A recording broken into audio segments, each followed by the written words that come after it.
Welcome to the Long Thread podcast about spinning, stitching, and weaving by hand. The podcast is presented by Long Thread Media, publishers of Spin-Off, Handwoven, Piecework, and Little Looms magazines. Find us online at longthreadmedia.com. Trinway Silks is where weavers, spinners, knitters, and stitchers find the silk they love. Select from the largest variety of silk spinning fibers, silk yarn, and silk threads and ribbons at trinwaysilks.com. You'll discover a rainbow of colors thoughtfully hand-dyed in Colorado. Love natural? Trinway's array of wild silks provide choices beyond white. If you love silk, you'll love Trinway Silks, where superior quality and customer service are guaranteed. I'm your host, Long Thread Media co-founder Ann Merrow. Kate Larson is the editor of Farm and Fiber Knits and previously the editor of Spin-Off magazine. She's also a beloved teacher of spinning and knitting. And she raises sheep on her family's farm in Indiana. Well, Kate, thank you so much for being with me, especially this week. I'm thrilled to be here. So the first thing I have to ask you is, what's the lamb check? Well, I was just out in the barn, and I so far have 2 healthy lambs on the ground and several more mothers that are thinking about having their babies any moment, but the buns are still in the oven. That's so exciting because when we think about Farm and Fiber Knits, which is this publication, you are all of those things. You are the farm and you have the fiber. It's true. It's true. And it really is knitted into every aspect of my day. And so sitting at my desk and editing the magazine while looking out the window at the sheep grazing, it's really a joy. It's very full circle for me. And your sheep are lambing a little bit later than usual because we were just out at these wonderful Farm and Fiber Knits retreats on the East Coast. So we were visiting other shepherds. We were. And it's really interesting visiting other people's farms and seeing how many things are the same and how many things are different. And when I'm doing that type of tour with knitters and I'm kind of translating for them what they're seeing and how old this lamb might be and the tags in their ears that identify who they are and who their mother is and all of those different things. That there's so many aspects of shepherding that is the same, not only around the world, but through time. But we also have our own ways of doing all of those things. And all of our sheep are different. And the culture of a flock is really unique. So I just really love traveling around and experiencing that. So where we were with the Farm and Fiber Knits retreats in New Hampshire and Vermont, we visited several different farms. And so to see those shepherds and ask them questions about the decisions that they're making as they move their flocks forward and select for wool quality and all of those things. It's really fascinating. I love that idea of the culture of a flock. I feel like it's just ripe for all kinds of metaphorical interpretations.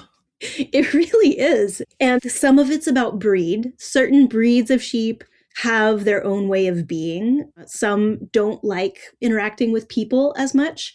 You'll talk to shepherds in, like, say, Saskatchewan that have huge numbers of sheep, and those sheep just go out and they do their job and they do not want any help doing their jobs.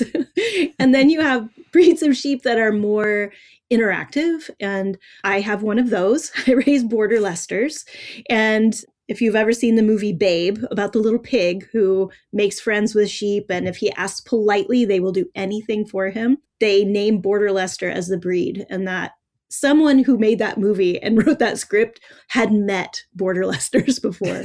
They will do anything I ask, but you have to ask nicely and meet their needs. And they're just really special. So a part of their culture is, in my particular flock, is keeping different generations together. So right now I have the lambs being born into a small group that gets more attention than any of the others. So there's a couple of lambs that were born last year that are now yearlings, but or a little tender, a little slower to push their way into the hay trough. So I keep them with a group where I can make sure they're getting plenty to eat, and the pregnant mothers and some elders. And the elders really do teach the younger ones how to graze and where to go, how to keep safe when you're out on the pasture, how to get through gates, which is a big thing for animals, prey animals in particular, like sheep and cattle, where they don't have great eyesight in some cases because of the position of their eyes allows them to see all the way around them. But sometimes what's right in front of them is a little hard for them to process. People who have sheep and cattle are laughing right now at such a thing. It's right in front of you. The gateway is right there. So so I do a lot of teaching and helping them learn how to stay safe when they're young. And I was thinking about what the culture of our flock of knitters and readers as well, and how exciting it was to bring people who cared about yarn and help them understand where their yarn comes from and the part that they play in that whole, that whole system that has continued for hundreds, thousands of years, but also is at work today. So I just love thinking about crafters and knitters as being part of this. I do too. And I'm just so passionate about it because it's creating connections that were already present, but not communicating. And so just opening up the dialogue between these different parts of the community. And shepherds don't often interact with as many of the knitters and spinners that we know, as it goes both ways. And so to help everyone kind of see what the goals and perspectives are of the other can be really helpful. When we were in Vermont, we were visiting a farm, Tammy White of Wing and a Prayer Farm, and she has a whole culture of her own of knitters and spinners and people who just love her sheep, and maybe just it's the petting of them, not even the knitting of them. But Tammy has worked so hard to make those connections within her landscape. And then when we were in New Hampshire, we visited a farm that is just beginning some of those relationships. And we were able to help both parties understand what the other's challenges are and what the benefits are. So we were there with Ilana, the shepherdess, and she has so far not done much with the wool, because unless you have kind of a specialty market and you're processing your wool, you're sending it to the mill, something like that, wool is not valuable enough in many cases for the shepherd to spend a lot of time investing in. And it's just about the amount of effort and all that goes into having a farm. So by creating some communication between a farm like that has great wool, but isn't currently doing anything with it other than using it to compost and put back into the soil, which is also important, but to do some more value-added work with that wool, it's really helpful for them to meet knitters and see what it is that we're doing. And it was a great joy for me to be able to take some of Alana's wool. I had it back home in Indiana. I washed it, I carded it, I spun it. And when we went to visit the farm, I was able to give her some of her own hand-spun yarn from her own sheep. And that was the first time she'd seen her wool as a finished product. So I really felt that that was one of my main goals for the retreat, was to help leave breadcrumbs behind us as we go. One of the things I'm really excited about is that this was the first retreat, the first opportunity to work with Ilana. But I hope that what we're starting is a multi-year process where we can help a shepherd find value in her wool, improve her yield. We're buying wool to turn into yarn for our participants, but she's going to have more wool that's going to be beautiful and useful, and helping her do something with that and carry that forward. And then, maybe we can find another farm to do this with. So I think when we think about consuming things these days that it doesn't always seem like we're so intimately part of the process. It really is, as the leaders of the event are able to make some of those connections, but also bringing along the people who are joining the retreat as participants in those that good work. And that's really a special experience. And there's so many different things that go into creating wool that has a high yield for yarn and things like that. Alana has not needed to keep the sheep extra clean. It wasn't worth the extra time and effort and expense in hay feeders and things that keep the fleeces even cleaner. But there are some small things that can be done. So those are the great things about being there in person. And I walked through the barns with Alana and her dad and talked about hay feeders and how you can adapt them to make the chaff less likely to fall down in the fleeces. And yeah, I think that there's lots of ways in which I hope that the retreats are leaving our relationships improved. Mm-hmm. You know, and there's certainly something about being there in person that makes it really come to life. But on one hand, you could totally experience a meaningful connection with yarn and knitting and not ever be particularly attached to that whole process. I think, you know, with Farm and Fiber Knits, we have these beautiful patterns that are designed to be useful to any contemporary knitter, and they just happen to have this extra resonance. But I think, you know, knitters can kind of choose where they come into this field. I totally agree. And the accessibility of the content is always top of mind for me. And natural fibers are out there in the world, and we can work those into our lives and our connection and understanding of them in any level that we're ready for. So there's different yarn companies in the United States, like Brown Sheep Company, that has been producing great yarns made out of beautiful natural fibers and making those yarns available in yarn stores around the country for decades. And that's really accessible for a lot of people. And they tend to be very affordable for many people. So making sure that we're including the most intimate and complex relationship with rare wools and all of those really special things, but also broadening that out so that everyone can participate if they want to. And, you know, maybe you make your start with your first wool sweater and decide that was pretty good. And then you want to try another one, and it's a slippery slope. And I'm inviting you to slide on down the hill with me.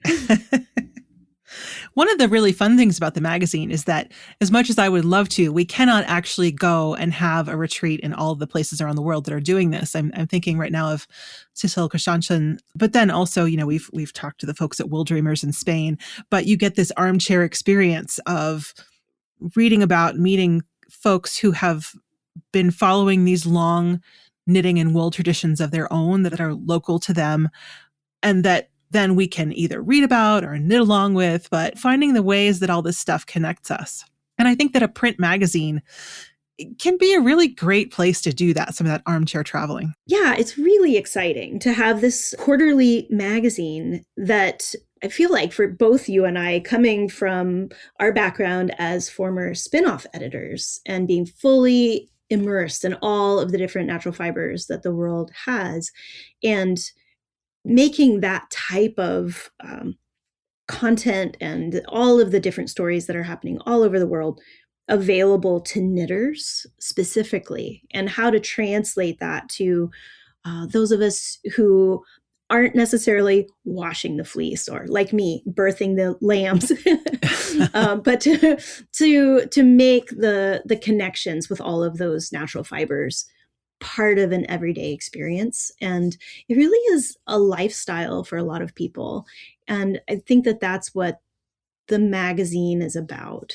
It's about seeing the ways in which natural fibers have for so many generations been a part of our human experience, and how we can continue to go back to that as for both creativity and grounding and concerns about the environment. All of those things are connected and stitched together with our knitting practice. Yeah. I'm really excited that there are so many designers who are also really inspired by this. One of the first designs in Farmer Fiber Knits was from Nora Gahn, who's just, an extraordinary designer, really well recognized everywhere.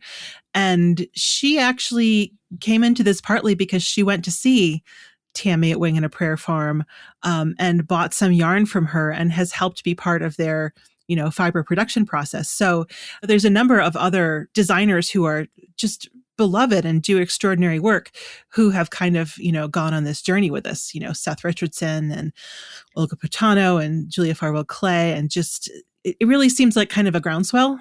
That's how it feels. And another designer that comes to top of mind is Kristen Tendike, for whom the fiber and the source is always really important to the story. And I love that when she sends me an idea, she's already envisioned it as connected with a particular fiber. It kind of comes out of that experience for her. And I'm really excited about that. And I feel like it's so real, it's so grounded. And I think that knitters are looking for that. So I do feel like there's a groundswell there, and we can scroll and look at all the lamb photos on Instagram and all of that fun stuff. But to actually hold it in your hands is a really unique experience. And I think there's ways that we can merge all of that together and create a richer experience. The idea of tradition and connection to others and nature, there's two other contributors to Farm and Fiber Knits that make me think of this. One of them is Tressa Weidnar, who's created one design for us and is working on another. And she is part of the Dene community, also known as Navajo. And her Homelands hat, used motifs that really connected with her cultural background and their connection with sheep and wool. And so I think, when we think about natural fiber, we often think about that link back to the farm, but it can also be something that takes us in a little different direction. It does. And Tressa, I just think so much of Tressa. And she's done a couple of things in Peace Fleece for us. And at the trade show H&H, which just happened in Chicago, Anne was there, and our advertising for the magazine as door stickers was Tressa's rancher's cowl, and Tressa talks in the project even about the meaning of the colors that she chose to use in Peace Fleece. And Peace Fleece is a yarn that at this point is a blend of fine wools grown on the Navajo Nation with other domestic wools and a little bit of mohair. And just having all of those things together, that there's a deep importance to the yarn and the fiber sources of the yarn, and then having that in Tressa's hands and having her add her personal experience into the motifs and colors and things. And it's just really special. And the other person that we are lucky to work with quite a bit is, Meg Swanson, who is the owner of Schoolhouse Press and has an incredible knitting lineage in that her mother was Elizabeth Zimmerman, the groundbreaking knitter. And she's been a regular contributor. And it's not necessarily that she is out on the farm, but she comes from that line of knitters for whom knitting is something that you do and something you think about and take seriously, and bringing in skills. And, she's also an incredible publisher. So she publishes books from around the world. And so Meg is not a farmer herself, but I love having her as part of these pages. I do too. And it is just such an honor to work with Meg, and a delight. She absolutely delights me. And we've worked on several pieces together so far. And, going back to what you were talking about, the culture of knitting. I mean, she's had a tremendous impact on creating a culture of knitting and the way we think about things and carrying forward the legacy of her mother's work and, Meg's own contribution to all of that and the knitting camps. And yeah, I really love kind of incorporating a little bit of her community culture into the magazine because it absolutely overlaps, the focus on natural fibers and why that's special and important to have Meg working on the magazine. And she's also posting picture after picture of beautiful birds on her social media. And that's just so in keeping with the whole spirit of the magazine as well. So I want to talk about some myths. Now, the first myth that I think you'll have a lot to say about, some of them are about the publication, but the myth that I want to talk about first is so many times I hear sheep are stupid. Kate, what do you think about that? Yes, I have heard this many times. And I usually feel like, if I'm being kind, I don't know any stupid sheep, but I question the logic of some humans sometimes. Sheep are not stupid. So I often, there is a sliding scale, as there are with the intelligence of all different creatures. But I often feel like the sheep that get in trouble for being, quote, stupid are often sheep who have not been given the opportunity to learn. And there's a lot of sheep in this world that are being grazed in one tiny little paddock and they never leave that paddock or learn about gates or people. There's sheep that live on concrete floors and don't have much of a chance to interact with the environment. And so then we often, as humans, expect them to suddenly have all their instincts when they're faced with a challenge that they've never encountered and their parents didn't encounter or their grandparents. So I think that sheep are really good at certain things. They're really good at reading what's around them and being careful. They know that they can't protect themselves in most cases.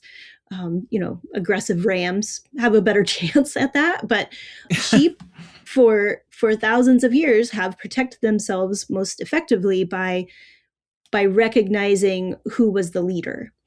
So a flock will have a sheep that is in charge. There's some breeds of sheep, like the Icelandic sheep, that they have a leader ewe, and there is actually genetic lines of leader ewes that tend to be the bossy pants and tell everybody else what to do. And in my flock, I've had some families where the leader ewes are more likely to come from. But the rest of the sheep kind of know who to watch. And then in most cases, that lead sheep is watching their human. And they are communicating that to the rest. So if you, as the shepherd, have opened that line of communication, then they are more likely to do what you ask.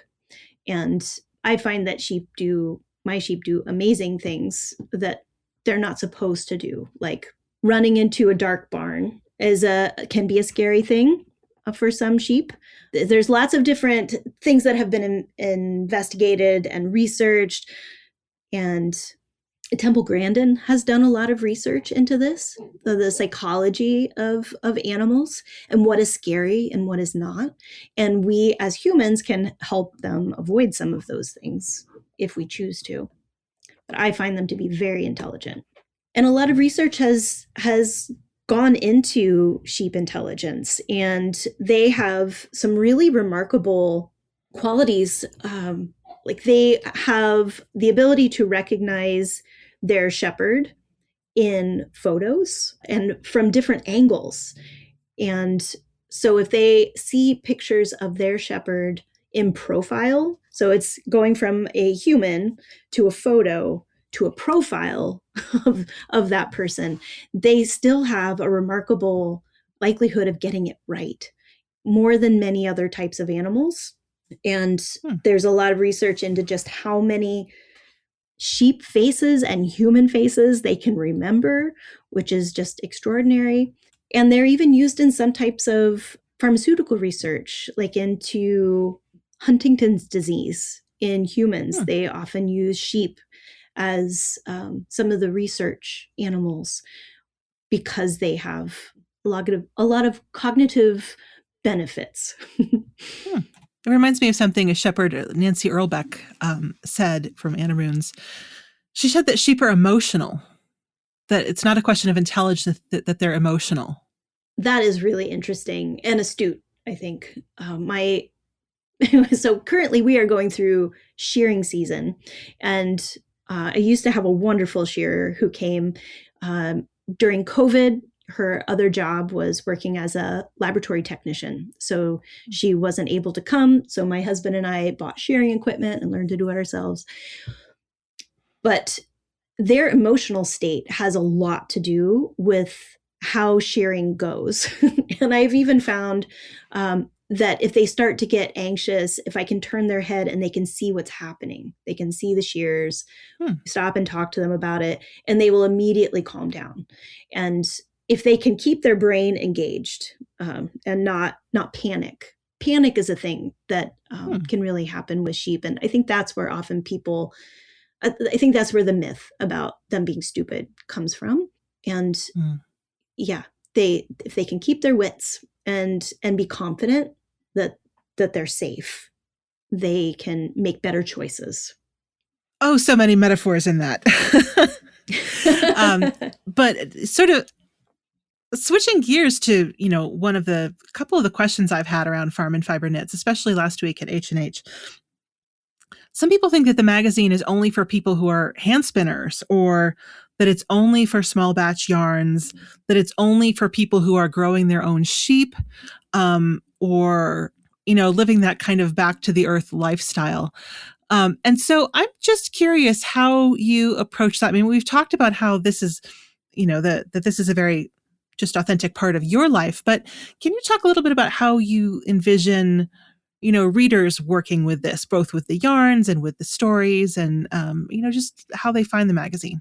It's really interesting to talk to people and kind of get their perspective on how they're interpreting that kind of information. And I'll often have people say, is it only farm yarn? And even just that is a really interesting question, because if it's wool yarn, it came from a farm.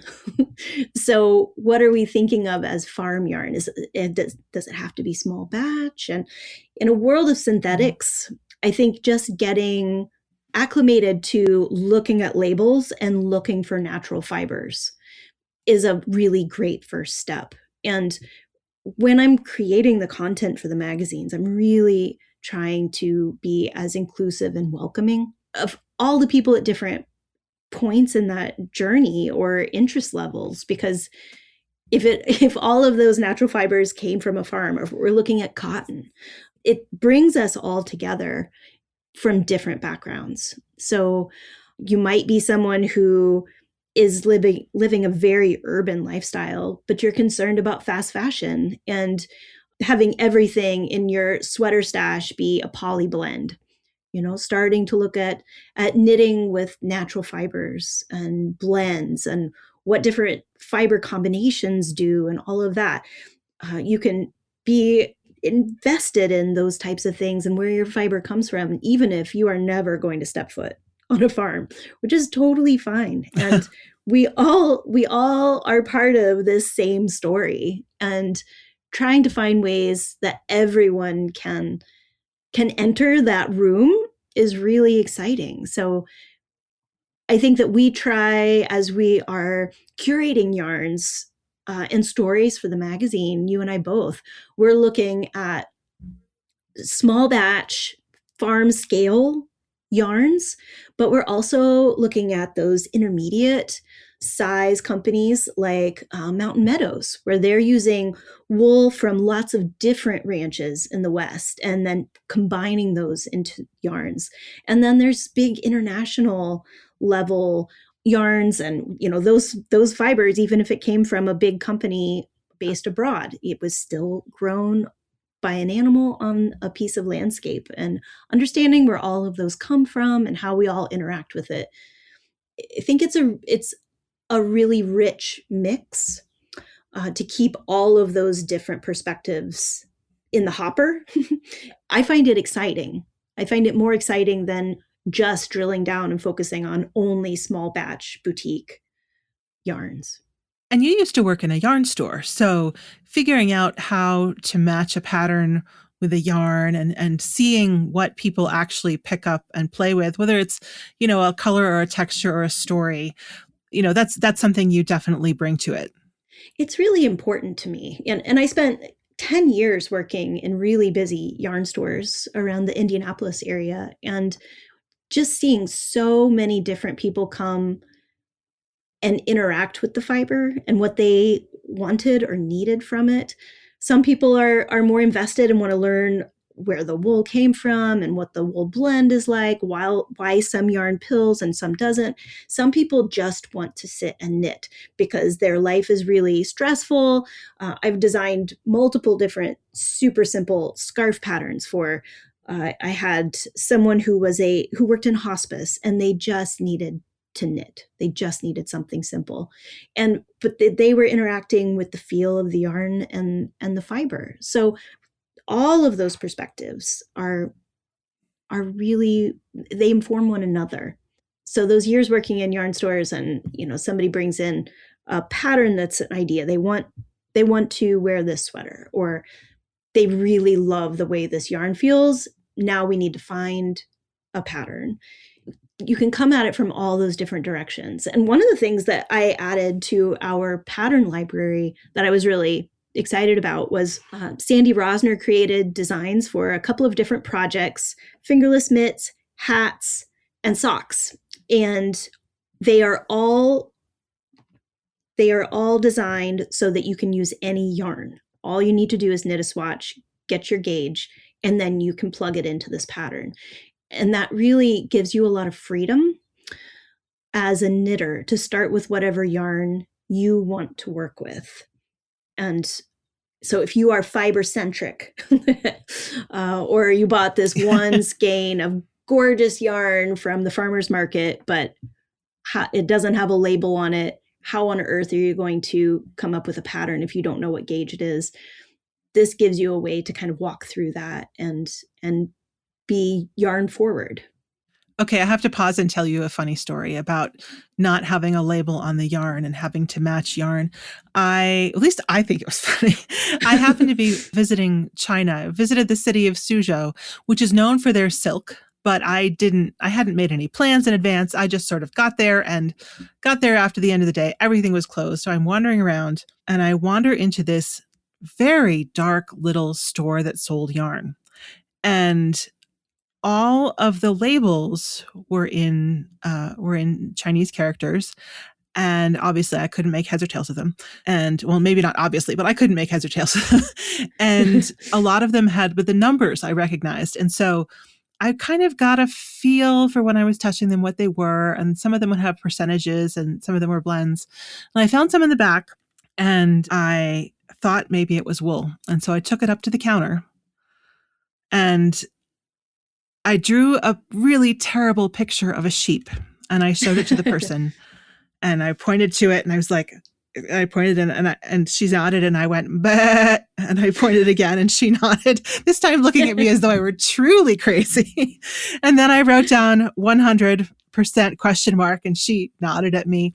And so I came home with it. I've never done anything with it. I know nothing about this yarn except that the very kind shop clerk told me that it was 100% bad. So I don't know what I'll do with it, but if I can find a use for it, that those wanderlust patterns are a maybe. Oh, yes. Yeah. And you'll have to embroider a little sheep on it or something. Complete the story arc. Before we wrap up, I just wanted to kind of come back to something that you said way back at the beginning. You said you do a lot of teaching, and you were talking about your sheep, but you actually do a lot of teaching of humans too. Yes, I do. And you teach knitting and spin, and I think you're probably best known as a spinning teacher because that's what you've been sort of doing longest. But Can you talk a little bit about teach? And you also teach videos, teach through videos. You have a weaving video. So lots of all different kinds of teaching. Yeah. And what I love the most is helping people start where they are and figure out where they want to go and expand their understanding and add these crafts to their lives. And so back when I was working in the yarn stores, I was teaching knitting 3 or 4 days a week and lots of beginning classes and intermediate classes. I had people that I worked with for like more than 10 years in classes, and watching them grow and explore new patterns and new techniques and new fibers. All of that was really, really exciting. I feel like a guide, a translator. I'm kind of helping you find what way you want to go. And in my hand spinning instruction life, which, like you said, is probably what I'm best known for, and I have been traveling around the country teaching hand spinning for almost 20 years now. And it's really interesting, the difference between having regular classes in one place where you see people growing over time versus traveling. And, I kind of drop out of the sky into a guild and get to really know people in that way, in that classroom experience and what they want to do. And then I fly away again. But I see a lot of those same people over the years, and they'll come and tell me what they have been doing since I saw them last. And that's really, really exciting. It nourishes me to see that, my job is to give you what you need to find your next steps. And, maybe we'll work together again as you continue that journey. But hearing what people do with, the nuggets I'm dropping, how that gets worked into their other journeys. And I learn so much from every class I teach, what people are doing and how they are interpreting the same information that I might be sharing in other communities that might be interpreted differently. It's just really dynamic. And so that really informs me as an editor. And so I've been teaching fiber arts of, many stripes for 20 years.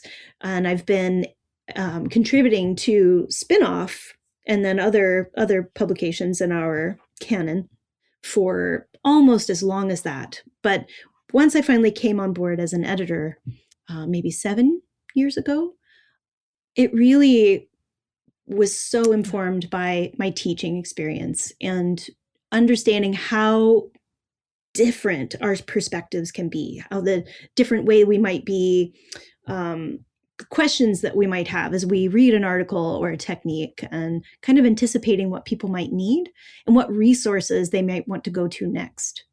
Again, it's all the breadcrumbs. Well, speaking of breadcrumbs and where people might like to go to next, I will have a long list in the show notes of how people can find you and what you're working on next. But I think that one of the next things coming up is Spin-Off Autumn Retreat, which is one of the sort of near and dear opportunities. We have just a couple places left, and you have 4 days of teaching there. So looking forward to that. Me too. I have been involved with SOAR for so many years and kind of grew up under that umbrella of community. And so to be able to participate every year it's really cool to have that continuity. And we add new people to that community every year. And that's really exciting. Well, Kate, thank you so much for taking some time away, and good luck with your remaining mamas to be. Earlier on, you said something about a landscape, and I thought you said a lambscape, and I thought, well, it's nice of Kate to talk to me from her lambscape. I do have a lambscape, so I will share some pictures from my lambscape for the show notes. That sounds great. All right, thanks so much, Kate. Thank you, Anne. Thanks to our sponsors for supporting the podcast. Thank you for listening to the Long Thread Podcast. If you've enjoyed this episode, please rate the show and leave us a comment on Apple Podcasts or your favorite podcast platform. Thanks again.